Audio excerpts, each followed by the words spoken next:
Welcome to the Backfield Buzz podcast, a part of the Hive Podcast Network. Cody Wiles, Andrew Foster, and Logan Glover here, keeping you up to date, all things NFL. Keeping you up to date today. The trade deadline just passed, literally like what 20 minutes ago. Yeah, Um, pretty close to. so we're here. We're gonna start with the trades. Why not? And then we'll get recapping the rest of the week. But fellas, how you doing? Both of your, I guess all three of our teams making some deals. So Glover, how are you feeling? Oh, all right. I was hoping for a little bit more. I had my hopes up on Azeez Ojulari. Apparently, the reports were he only was that they were Giants were only asking for a fourth, and I would have paid that in a heartbeat with the way our pass rush looks. But it is what it is. All right, Frosty, how are you feeling? I wanted the Cowboys to sell, and evidently they did not sell. So I not not good. Well, it's not like they bought heavy either, but all right, let's get into it. I think let's start with probably the biggest deal. Um, I guess would be Marshawn Lattimore Hmm. going to the Commanders. Kind of a shock that it was to Washington. Hey, all the reports leading up were the Chiefs are in the mix for Lattimore on that Monday Night Football game. That was kind of the talk heading into it, and then a day later, Lattimore finds his way to the Commanders. I believe it was for a third, a sixth, and what else was in there? They also sent a fourth and got back a fifth. Right. Okay. All right. So I mean, let's start there. I mean, Glover, that was I know the Ravens ended up getting Trey Yeah. White, but Lattimore was the biggest, probably the biggest defensive piece on the Oh yeah. move. Ravens were in talks, Chiefs were in talks. There was another team that was in talks, and then it was the Commanders. I think this is a perfect trade for the Commanders. I think this jumps them up into a legit contender because the defense had been playing better under Dan Quinn. Dan Quinn had gotten a hold of the defense and gotten them to play a little better. The secondary was still a major issue, just talent-wise, whether the scheme was being changed to work or not. The talent still wasn't there. This trade is perfect. Like Marshawn Lattimore is still a great cornerback. You paid a hefty price, but the Commanders have a ton of picks in this upcoming draft. They had going into the day, they had 9 picks in the 2025 draft. So to me, you can afford to give that and try and make a push this year because that's really your big weakness right now is your secondary. And Marshall Lattimore is a perfect fit. I think he's going to be so good for them. Yeah, I liked the hire. I liked Dan Quinn there in the first place. Their defense looked terrible to start the year, but like it's getting better every single game right now. It's going to get even better now. I think they probably hold off the Eagles now and take the NFC Mhm. East. Yeah. Hmm. Uh, Bold I, I, claim, bold I claim. I think I'd go as far as say like because I think it was pretty consensus they were the second best team in the NFC behind the Lions, but it still felt like they weren't legit. To me, they're now legit. I can see them making like actually making something happen in the playoffs, making some noise come playoff time. We'll see. I don't like. I get Lattimore's a good player, but I don't know if this team was. I mean, they're fifth in the league in passing yards allowed. Like they are a decent, pretty good team at defending the pass. So, we'll we'll see how it works out. I mean, I haven't seen the best of Lattimore. Like I don't think I think his real prime has passed. But honestly, it's definitely an upgrade over what they have, right? Yeah. I mean, I'm just pulling up the article on ESPN. And Benjamin St-Juste, who was their starting corner, was targeted 25% of the time, second most among outside corners, and also was allowed the most yards per coverage snap, which their second most yards per coverage snap.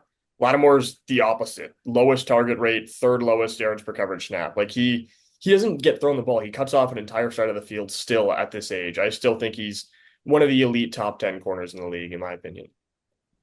Well, yeah, you can look at the price that was paid. He's still Yeah. still up there, and it'll definitely help them for sure. Okay, let's where do we want to go next? I guess let's head to the Steelers. Why not? I think they probably made the second most noise, you want to put it. They get Mike Williams, they get Preston Smith. Frosty, how are we feeling out in Pittsburgh? I mean, their wasn't an issue in the first place, and they still added a pretty good piece in Preston Smith and Mike Williams. If he can find it, the talent's still there. He's a great red zone target. George Pickens is the jump ball guy. You need the guy that's going to go out and Williams needs to get open underneath. He needs to be able to be an easy target for Wilson when Pickens is going to get doubled down the field. And if Mike Williams can tap into the potential that we saw in LA, then maybe he can still be that and help out this Pittsburgh offense. It's starting to click now. I like this deal better for the Jets. I think the Jets this is a great deal for them. You don't need Mike Williams. Alan Lazard did just get hurt, but you have Garrett Wilson, you have Devontae Adams, and Malachi Corley was okay besides dropping the ball on the goal line. So you have the receivers. Mike Williams was terrible for you, and you capitalized on the Steelers being desperate. You could tell they were desperate. They took on the full Mike Williams contract. They're paying the entire thing, and they gave up a fifth round pick. The Chiefs gave up less for Hopkins, and they also got picks in return. Same thing with the Ravens and Deontay Johnson, and same thing with the Bills and Amari Cooper. The Steelers struck out on all three of those guys. Struck out on Brandon Ayuk earlier in the year. Couldn't get DK Metcalf, who was apparently in rumors, but that was never going to happen. They were desperate, and the Jets capitalized big time. They wanted a receiver so badly to go beside George Pickens, and they did get one. It's a different skill set. It should be a good fit, but they were desperate, and the price shows it.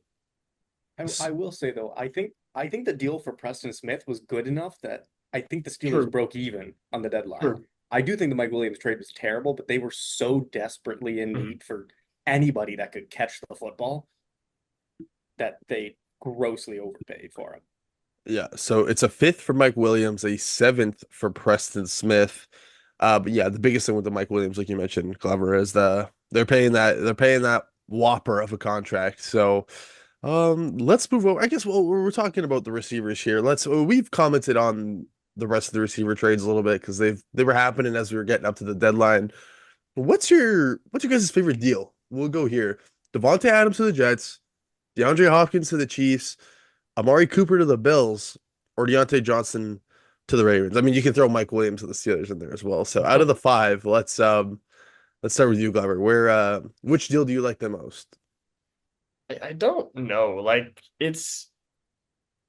I think almost with the way DeAndre Hopkins played last night, maybe recency bias, it could be the DeAndre Hopkins deal. That was like it's pretty he looked pretty good. He looked pretty solid. He fit in pretty well. You only give up a conditional fourth.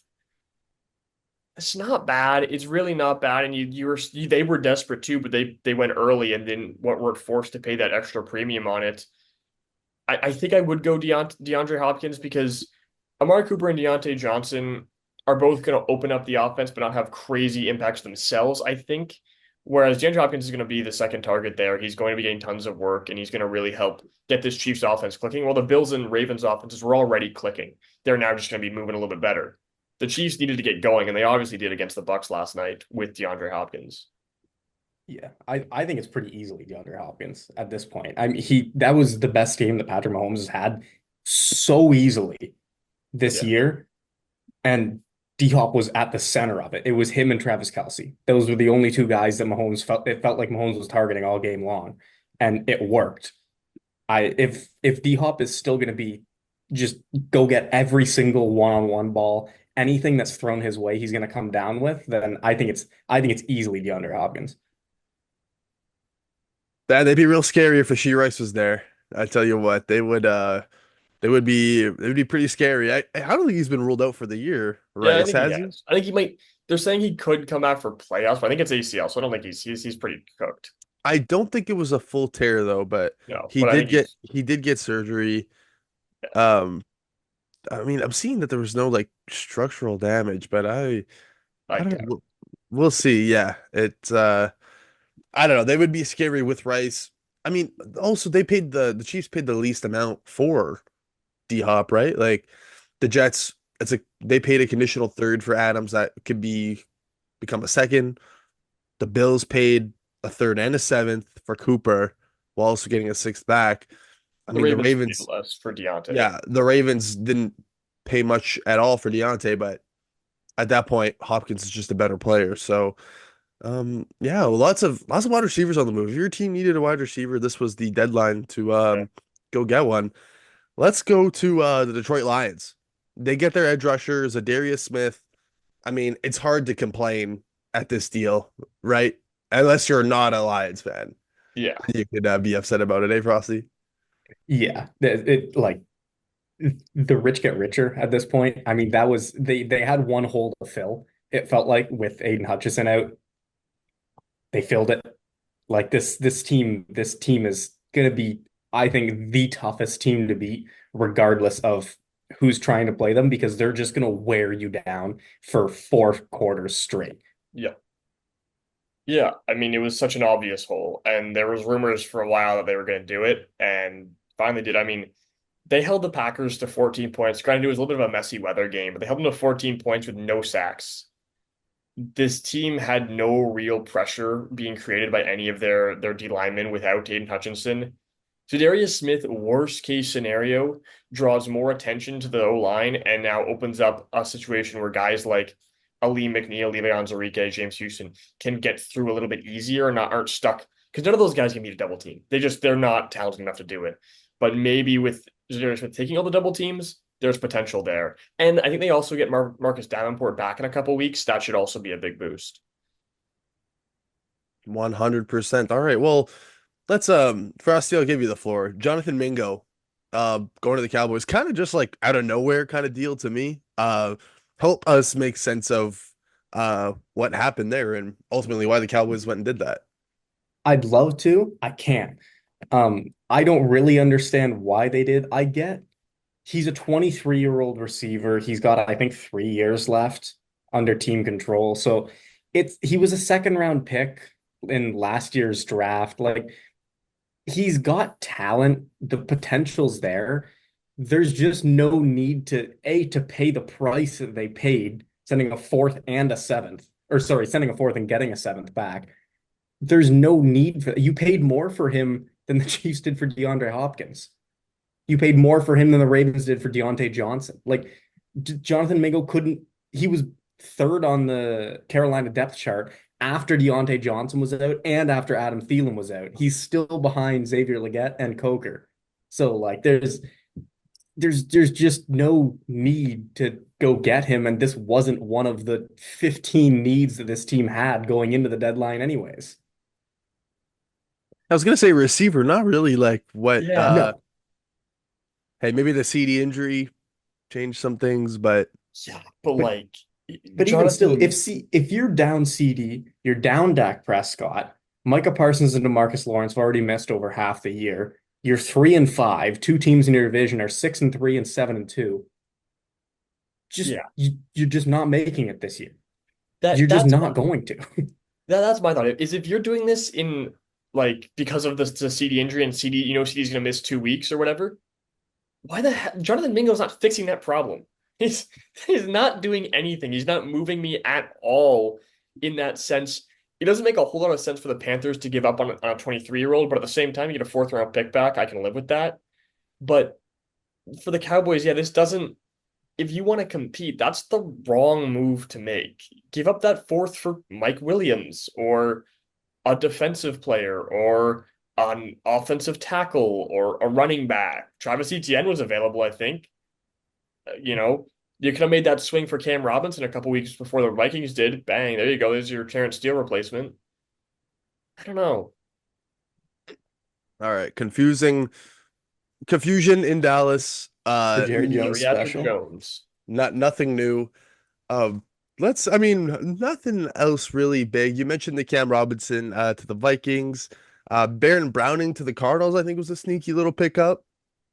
The Seahawks got Ernest Jones, Roy Robertson Harris, um, Josh Uche to the Chiefs, and then I think, oh yeah, Bengals. Bengals go out and get Khalil Herbert with Zach Moss now down for The seems like year. it's gonna be for the year, right? Yeah. Yeah. So, and then I guess the final trade of the day was the Texans ended up getting active, trading away Khalil Davis for a seventh round pick. So, any other overarching thoughts on the trades, you guys? Now, there was a couple of guys that I'm surprised didn't get moved. I really thought Jadeveon Clowney would go somewhere. Uh, Even Calais Campbell was a guy that was heavily rumored. I really do think Azeez Ojulari should have been moved. That was the asking price for the Giants was a fourth or a fifth. I would have sent that in a heartbeat because he has been a monster this year. I think those are the really the big three that I think should have been moved if I'm anyone who wants a player at that position, or was if I'm the teams that have them. All right then. Let's recap the week now, as we usually do, our superlatives for week 9. Now let's just get right into it. Best game. Frosty, where did you land? I went Chiefs Bucks. I think this game should have ended in regulation because I don't really know why Todd Bowles didn't go for two after they scored that touchdown. I don't know if you guys saw the stat.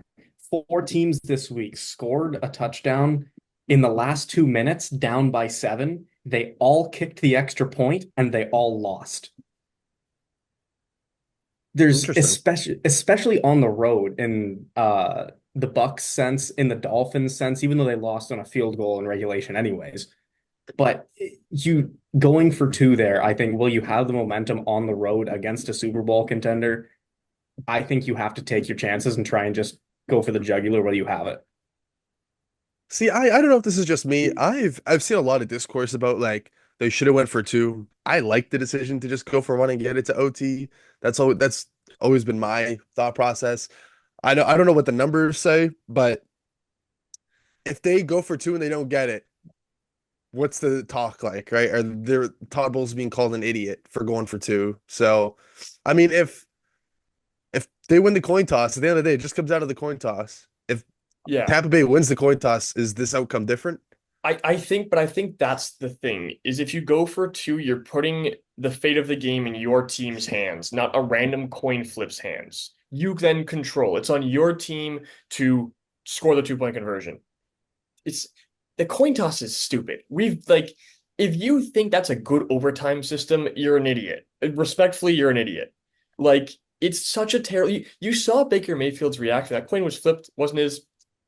He knew it was over. That's so if I'm a coach, I like to put the fate of the game in my own team's hands. You're And also assuming that they're gonna score though. no, but I'm not assuming they're going to score the 2 point. I'm just saying I'd rather take the shot with my own team and my own knowledge of my team in a 2 yard to go situation than hope we win the coin toss. Yeah, well, that's what I mean. You don't need to win the coin toss to win an OT. You are still putting it in your team's hands. My problem with it is they hadn't been able to get a stop. Yeah, Their defense had not been playing well. Kareem Hunt in the second half was just running all over them. But we're not. Yeah, it's Patty Mahomes. he was hobbled. That's the one thing that I'm thinking though is maybe Todd Bowles was thinking Patrick Mahomes is hobbled. If we pressure him in overtime, get him a little bit out of sync, then he won't be able to make the throws because he won't have the mobility. It just didn't work. I prefer, if possible, to keep the ball out of Mahomes' hands at all costs. Don't give him another shot. If you can, don't do it. When, the only other time this situation happened where the team was actually going to go for two was when the Ravens scored their touchdown in week 1. They were going for two if that had counted. That's John Harbaugh's live and die by the 2 point convert in that situation. And yeah, it burns you sometimes, but when it works so well. So it's a risk. Well, Glover, did you end up going with this is your best game? No, I'm gonna go with Seahawks Rams. I mean the crazy amount of turnovers in that fourth quarter. Geno Smith threw two red zone interceptions, one of them that was housed back for a touchdown, and then JSN had a crazy catch in double coverage to tie the game and send it to overtime. But then the Seahawks win, they get to overtime and they actually won the coin toss. But they turned the ball over on downs, and the Rams went back and scored a touchdown with a massive deep ball shot to Demarcus Robinson of all people. What a catch. Yeah, yeah. And Puka Nakua got ejected in the first quarter for punching someone because Puka That was Nakua is throwing weak. punches now. That was weak. Yeah, That wasn't much of a, I yeah, no. honestly I think it was a shove and I think Puka missed and went across and just like smacked him in the Yeah, because face. Puka got shoved first, and then he Yeah. retaliated and gave him a good swing. But yeah, JSN had a career game right there. That was a legacy game for JSN. He looks so good in number one role, like 7 catches, 180 yards, and 2 touchdowns. But yeah, I went with that game. I thought it was a crazy, crazy game. Yeah, I agree. I ended up going with that one as well. You could argue, There was Was a that lot. Bills Dolphins? It was a Yeah. solid week. I'm not gonna lie. Even the Jaguars were low key making that Eagles game a bit interesting. But Pat's Titans wasn't terrible. That was a crazy ending. Drake May put on a show. how about the Panthers? Yeah. Bryce Young leading a game-winning drive. Hey, there were some good one score games this week. Okay, well, let's go to the worst game. What did you guys not like? There's maybe one that was not fun to watch. I mean, Ravens fans would be happy to watch, but I don't think anybody else wanted to watch that one. That's probably where I'd go. Ravens Broncos, just because it was a murder. You could also say Cardinals Bears as well. Yeah. That's those are the two that stood out to me. I'm going Cardinals Bears, partially because I much more enjoyed the Ravens game because it was very Fair, fun. fair. But no, Cardinals Bears. This Bears team's a goddamn dumpster fire, and the fact that Matty Eberflus has a job right now is just. I saw a video on it, and the Bears are just in a cycle of perpetual losing. They hold on to their old head coach as they draft a new quarterback with Mitch Trubisky. After that first season, they fire the new head coach, force their quarterback to learn a whole new system after getting the NFL and learning a whole new system. Then eventually, Mitch Trubisky fails. They draft Justin Fields. They decide to keep Matt Nagy around. Matt Nagy, he sucks, gets fired. Fields needs to learn a whole new offense with Matt Eberflus. Fields goes, you draft Caleb Williams. It decide, let's see what Eberflus can do with Williams, and look where you are now. You may be 4-3, or are they 4-3 or 5-4? Or they're 4-4. They had their bye. Therefore, yeah. They're 4-4. They are not a 4-4 team after watching what they did against the Cardinals. This team is not going to win anything. Their O line is terrible, and their duo of Shane Waldron and Matt Eberflus, that should be a crime against Caleb Williams. That should be a crime. Like, what did he do to deserve that? I and it's like you see DJ Moore's walking off the field during the play. I think he I got defend hurt that. that I play. defend I think that. he got Yeah. hurt and he stepped out of bounds, Yeah. so he was ineligible anyways. I've seen the clip. It's bad. Like he shouldn't have walked off the field regardless, but I don't think it's as bad as everybody's making it out to be. Well, there's also that he got hurt, and also I think he stepped out of bounds. So he was an eligible receiver. Hunter Henry did the same thing. Um, on the Drake May crazy scramble game tying touchdown.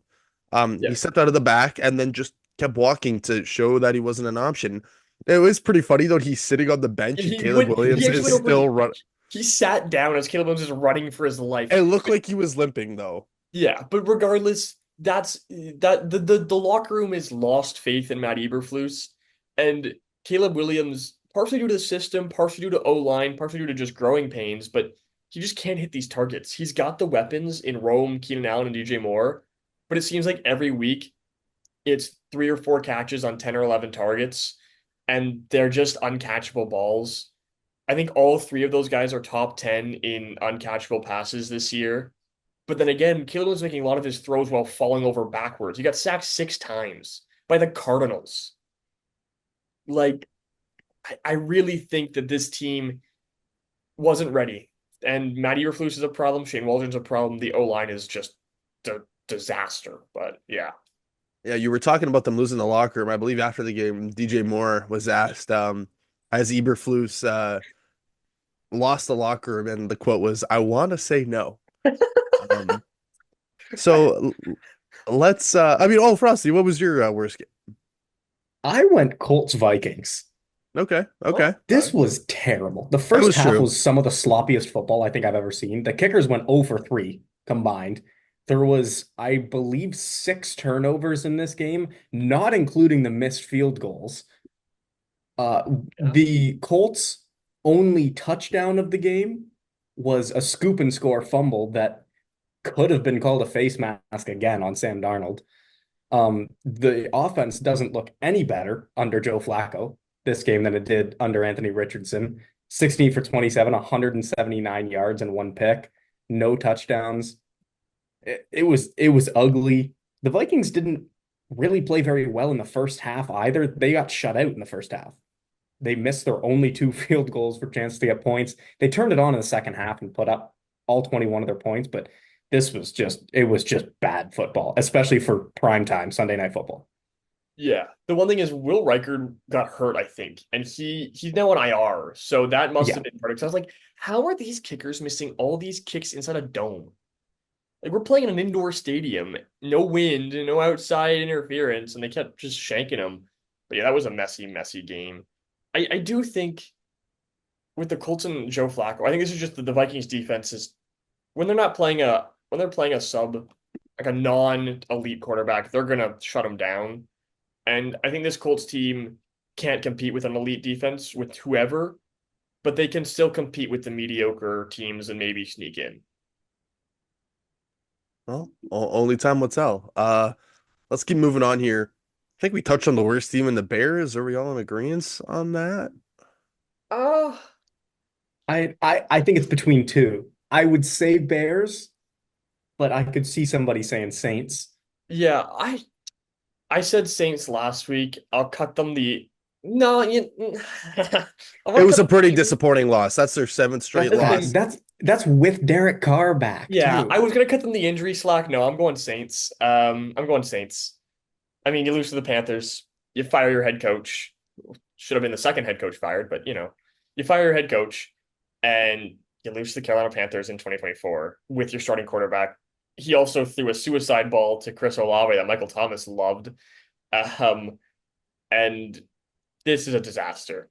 You trade Lattimore, good start. You should have traded the whole roster. But, this is a good start. You commit to the fact that this team is terrible somehow. And I think we'll look back next year at the 2 week Linsanity run of the New Orleans Saints and that unbelievable offense when Clint Kubiak was the number one head coaching candidate, and now he's probably not going to get a job at McDonald's after this season. Man, you're coming for people's necks today. I am. What's I don't know Yeah, going you're why. on? you're in a very aggressive mood today.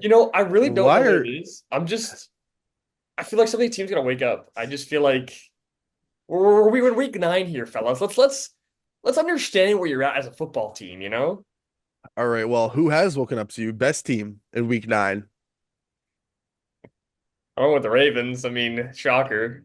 Offense looks elite. Deontay Johnson didn't even play, and the defense bent but didn't break. And that seems to be, I think, what everyone's been saying on Twitter is Dean Pease hadn't really. That this was a Dean Pease who was hired as an advisor to Zach Orr. He had his hands on this game, playing more cover two, dropping back a little deeper, and letting teams beat you underneath, and then stopping them in the red zone. And that worked much better for the Ravens. This team is a lot better in the red zone in the tight spaces. It's when they start getting with these over the top deep shots. That's when we really see the problems with this defense. So I'm okay living with the bend but don't break mentality because you then can't get beat over the top by some stupid deep shot that goes 75 yards to the house. I I figured you were going to say Ravens, so I'm going to say Bengals. Yeah, fair. Um, the Bengals looked incredible against the Raiders. The fourth quarter was, I the game was over before the fourth quarter started. Um, 41-24 looks a lot more flattering for Vegas than it should. Joe Burrow was dominant in this game. Chase Brown went absolutely crazy.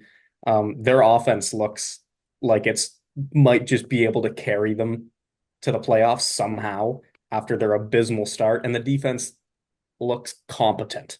It's starting to look competent. I don't think it's league average yet, but they're getting out of the like bottom five range that they were in at the start of the year. Yeah, I think that's fair with the defense. It looked a little bit better.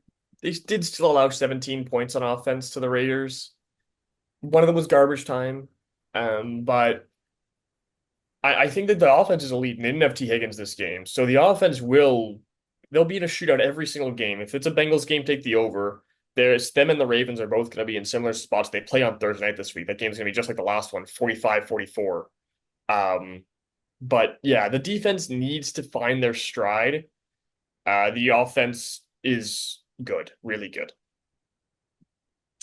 I ended up going with the Ravens and I don't want to talk about it. So let's move on to the offensive player of the week, to someone I do want to talk about, Saquon Barkley. Because if you have seen the play, I mean, just if you haven't seen the play, I don't know, are you living under a rock or I don't know That was what's going on? insane.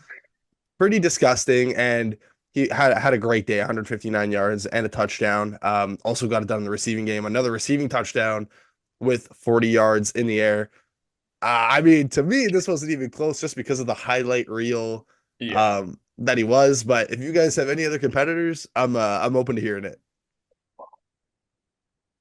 I Yeah. Oh, I don't know. It's There's a tough to lot. say anybody else. I want to give JSN his flowers because he had an unbelievable game. 7 catches, 180 yards, and 2 touchdowns, and a crazy highlight reel of his own. But like the game that Saquon could have won that game on his own. He basically did win that game on his own. I'm gonna go, despite them being my worst team, I'm gonna go with Alvin Kamara. He was the only player who decided to play football for the New Orleans Saints today. They did have a lot of yardage as a whole as a team, but Alvin Kamara on his own had 100 or 215 total yards, 6 catches, didn't get in the end zone, but 215 total yards is unreal. But also talking about highlights, this was just a highlight week. I mean, the Saquon play, the Devontae Smith catch in that same game, the Garrett Wilson catch on Thursday, JSN's catches were pretty insane. Jordan Addison had a crazy touchdown grab. It was a highlight-filled week of football. It was a solid week, and you were talking about Kamara was the only player to come play for the Saints. My defensive player of the week was Myles Garrett because he seemed like he was the only one Yeah. playing for the Cleveland Browns. 3 sacks, 3 tackles for loss, 5 QB hits, 5 other tackles. I mean, and they lost. Like he was wrecking the game, but like they were still able to just move away from Miles, and the Chargers were able to run the ball, and it was just Cleveland couldn't put up any points. And everybody was getting so. I want to go on a little rant, not like a big rant, a little rant, just about these QBs that everyone's like trying to hype up. You guys and Joe Flacco, Jameis Winston. Let's like Sam Darnold. These guys aren't good. No, no, no, no, no, no. They're not good. But the quarterback play overall right now is just below average. So these guys are probably around like average starters, slightly below average starters. I, But that doesn't mean they're like good. They wouldn't be an above average starter in 2015, but they're an average starter right now. I'd also like to say, I told you Jameis Winston did not play well against the Ravens. I told you that. They just dropped 3 interceptions. I know This it was time the just, Chargers caught the interceptions and the Browns got their ass kicked. I told you Jameis did not play well. we do all do that. It was just funny. Yeah, I'm just saying, that I was used nobody hilarious. was claiming I when didn't Jameis say Winston was nobody good. said it. It was just Nobody was funny. claiming when Jameis Winston was good. He wasn't good. No, he was terrible. It was just funny because they won. Um, but yeah, I don't know. It's just like these like the Browns are done. Like the Yeah, Cowboys are done. Like there's some teams that I think we were doing the like the 2-win team thing last week. It's still somehow open yeah. in the AFC a little bit, but at this point in the year, like we're halfway through now, there's clearly teams where you're just like, even if they get into the playoffs, they're not making any noise, right? But Yeah. all right, let's move over to Wait, I let's gotta get my we gotta give our defense. We, we I don't don't need to. think oh either one oh, of oh us did sorry, our sorry, defensive sorry, player. sorry. All right, Yeah, go yeah. ahead, sorry. I'm going with Trey Hendrickson. Seemed to be the only guy on the Bengals defense sometimes. He's the only reliable guy for them. 4 sacks, a pass defense, and 7 QB hits. Pretty good night for Trey Hendrickson. That makes my decision easy because I had a 1A, 1B. I had Trey Hendrickson, but I'm going Cameron Kinchens. Two Okay. picks and a 103-yard pick six. I He had a crazy game that they ended up winning. You win a game by 1 score, you have 2 picks and a 103-yard pick six. Yeah. Like he won them the game with those plays. Yep. Yeah, Cam Kitchens. I was almost gonna say, isn't he a rookie? We can't do that, but that's for surprise player of the week, right? So yeah, that pick six was crazy. All right, rookie of the week, and I'm just gonna tail it off what Frosty said. That makes my job easy. Cam Kitchens is who I was gonna go with, and Frosty laid him out for Depoy or Depow for the player of the week, Yeah. and Wow. yeah, so Cam Kitchens. I I would, but like I already picked my guy, and I kind of want to stick with him. I'm going with Braden Fiskey. He was really good, and he's played really well almost all season. He So had his two sacks. verse. So Yeah, his verse. That yeah, exactly. And that was another guy versus another good game too. He had a sack, but Fiskey had two sacks. He had four tackles. He was pretty good, and I think it's a really good duo for the future on that D line for the Rams. They really do have a good young D line with uh, Fiskey and Verse and Byron Young. Some real talent, young talent on that defense. I'm glad you said that. My my defensive rookie, I did Braden Fisk and Jared Verse. Uh, they were 1-2 for rookies for pressures. Last game, or this game, they combined for 3 sacks, 11 pressures, and 4 tackles for loss.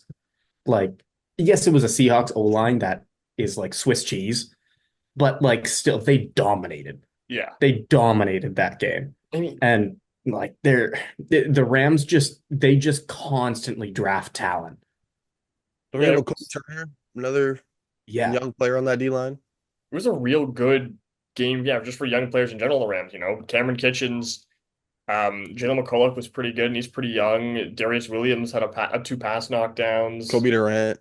Quentin Lake was pretty good. Like this was a really good performance from their young defense, and I think they've got a lot to build on here. It'll be interesting because they're kind of in that no man's land. Their offense is so old, but their defense is so young. I like. All right. Well, surprise player of the week now, right? I believe we've all given our rookies of the week. I don't know why I constantly just like forget to include you guys. It's just it's all up here. I just feel like everybody should agree with me. All right. Who surprised you, Frosty? I went with Mike Gesicki. 5 catches, This shouldn't be 100 yards. surprising. He'll I just mean, randomly do this like every like it's ridiculous. But and it's so ridiculous. 100 yards, 2 touchdowns, 2 Gesicki gritties in the end zone, which Drew Kasicki. which Football are box score, did they write that down? yeah, I think that's a counting stat. But no, like he looked their offense was dominant the entire day. But outside of Jamar Chase, he was the second pass catching option. And he was ahead of Andre Yoshivas, who's also looked really, really good this year. He was ahead of Chase Brown, who was having a great game. He established himself as the two, at least while T. Higgins is out, I think. Yeah. No, I think, and it's weird. He only played like 30% of the snaps that game. But when T. Higgins is out, Mike Gesicki is going to have a good game. He becomes the wide receiver too. I don't know how that makes any sense, but he doesn't. And Eric All also tore, I think he tore his ACL in that game. So there's going to be a lot of work for Mike Gesicki in the near future. I went with another tight end though, one that ruined, or actually didn't actually hurt that much for our betting, but a little bit of our betting. And Josh Oliver. Uh, it was the TJ Hawkinson return, and Josh Oliver was tied for second on the team in targets. He had 5 catches on 5 targets for 58 yards and a touchdown. Yeah, it was just a randomly good game, and it happened to be the game that TJ Hawkinson comes back in too. Like that's just a weird timing. Hawk comes back, and all of a sudden the other tight end starts to play very well. I see now you guys are going tight ends, so now I feel like I should scramble and try to find another tight end as we're talking. The only one that came to mind was Nick Vannett, but I can't. He only had 33 yards and a touchdown. I think he had the Two touchdown. surprising, two surprising rookie tight ends. They don't really count. Ah, true, true, true. Yeah, I'll just go with what I had. I mean, it was like Gesicki was there, so I'll just go with Gesicki, I guess, because like but it's like he does this, like he just randomly he start grittying on you, and it's just like, what are you gonna do? But it was pretty fun. Honestly, just like, can I just go the whole Panthers team? Because like they won. Like they that's won a football game, and that's how surprising it is. oh, see, I mean, Jatavion Sanders was pretty good, like 87 Yeah, yards, but another rookie. But good I breakout mean, game. yeah, so I'll go Gesicki slash the Carolina Panthers because The Carolina Panthers. hey, Damani Richardson, 12 tackles, one pass deflection. Yeah, There we go. I think he's a rookie, but I think a lot of their good players this game were rookies. Yeah, Richardson's a rookie, Legette's a rookie, Coker's a rookie, uh, Sanders is a rookie. yeah. That's hey, I think that's a good place to end it because I mean, who do the Panthers got next week? Is there going to be a little win Giants. streak? Let's take a oh yeah so you You know what guys that getting up? means? You guys getting up for that Germany game? I'm getting up to watch Tyrone Tracy run for 300 yards. That's what I'm getting up for. Yeah, Tyrone Tracy legacy game. I thought you were trading him to a certain somebody. I don't know what that one, Chief. I love him. I love me some Tyrone Tracy. He's so fun. You can have Devontae Smith. Yeah, but Tyrone Tracy's fun. All right, all right. Well, I mean, any closing thoughts, Frosty? Anything? No, you're all I good. was, I just, I'm surprised nobody said Amari DiMercado for the surprise Oh player. yeah, DeMarcado. I forgot about He had DeMarcado. DiMercado like is another one one. run because the Bears A suck at prevent 53, defense. 53-yard touchdown run at the Oh. end of the Bears at the end of the half, at the end of any half, are the worst defensive team ever. It's Uh, incredible. he should Matty Eberflus should burn all of his prevent plays out of his playbook because they just don't work to stop the run. They don't work to stop the pass. They don't work to stop anything. Man, you're so negative today. Yeah. Hey, when Matt Eberflus, I've been seeing a lot of negative stuff from Bears fans on my timelines, and it's like, you know what? You're right. This guy's kind of an idiot. Hey, he's got the defense clicking though. So, Yeah, but that defense is so talented. all right. Well, I think that'll do it. Thanks for watching. Cody Wells, Logan Glover, Andrew Foster here. Subscribe if you want to see more NFL content from us. 2 episodes a week from us. And I know we lied. We did not put out a dynasty. We're gonna try to do it this week. I promise. May have got a little busy. May have got a little busy. Check out the rest of the channel. NHL content is on there as well. Maybe some MLB in the future. We will see. But thanks for watching. Cody Wiles, Logan Glover, Andrew Foster, and keep it buzzing.